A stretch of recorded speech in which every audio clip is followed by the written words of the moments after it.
बिस्मिल्लाहिर्रहमानिर्रहीम। एक सवाल आया है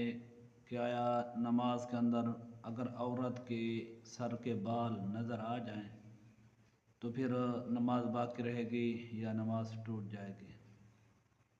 तो उसका जवाब ये है कि औरत के सर के जो बाल हैं ये भी आज़ाए सतर में से हैं जिनका छुपाना फ़र्ज़ और ज़रूरी है। तो वो अज़ा के जिनका नमाज के अंदर छुपाना ज़रूरी होता है, अगर उनमें से कोई उज़्व अगर वो नमाज के अंदर ज़हर हो गए तो फिर देखा जाएगा कि उस उज़्व का चौथाई हिस्सा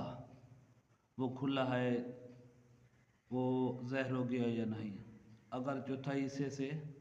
कम ज़हर हुआ है जिन अज़ा का छुपाना ज़रूरी था, तो उनमें से किसी उज़्व का चौथाई हिस्सा से कम हिस्सा जो है ना वो नज़र आना शुरू हो गया तो फिर भी नमाज उसकी हो जाएगी। और अगर वो उज़्व के जिसका छुपाना ज़रूरी था तो वो उसका चौथा हिस्सा या चौथे से भी ज़्यादा हिस्सा वो अगर नमाज के अंदर खुल जाए, नज़र आना शुरू हो जाए, तो फिर इसकी दो सूरतें हैं। एक तो ये है कि आया ये जो चौथा हिस्सा नज़र आ रहा है उस उज़्व का कि जिसका छुपाना ज़रूरी था, तो ये नमाज शुरू करने से पहले ही नज़र आ रहा था या नमाज शुरू करने के बाद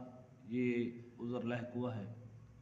तो अगर नमाज शुरू करने से पहले ही वो उज़्व का चौथा हिस्सा नज़र आ रहा था, खुला हुआ था, तो फिर सिरे से नमाज ही नहीं होगी। और अगर नमाज शुरू करने के बाद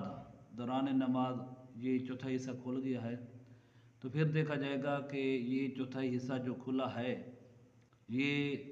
एक रुकन अदा करने की मिक़दार खुला रहा या जो है रुकन अदा करने से पहले ही उस आदमी ने, उस औरत ने ढांप लिया, उस चीज़ को छुपा लिया। तो अगर कोई ऐसा उज़्व कि जिसका छुपाना ज़रूरी था और उसका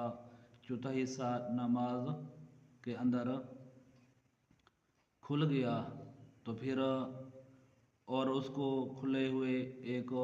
रुकन की मिक़दार में गुज़र गई, जिस तरह 3 बार सुबहान अल्लाह सुबहान अल्लाह सुबहान अल्लाह कहने की मिक़दार देर लगती है, इतना अंदाज़ा वो उज़्व खुला रहा उसका चौथा हिस्सा, तो फिर नमाज टूट जाएगी, फासिद हो जाएगी। और अगर चौथा हिस्सा तो खुला था उस उज़्व का जिसका छुपाना ज़रूरी था, लेकिन 3 बार तस्बीह कहने की मिक़दार से पहले ही उस नमाजी ने उस उज़्व को छुपा लिया, तो फिर नमाज अदा हो जाएगी, नमाज फासिद नहीं होगी। और इस बात का भी ख्याल रखा जाए कि ये जो चौथा हिस्सा खुला रहना है या खुल जाना है, ये उस वक्त है कि जब कसदन न खोले। अगर किसी ने उस उज़्व का चौथा हिस्सा भी कसदन खोले रखा कि जिसका छुपाना ज़रूरी था, तो ख़्वाह वो 3 बार सुबहान अल्लाह की मिक़दार न भी हुई और फिर भी नमाज फासिद हो जाएगी।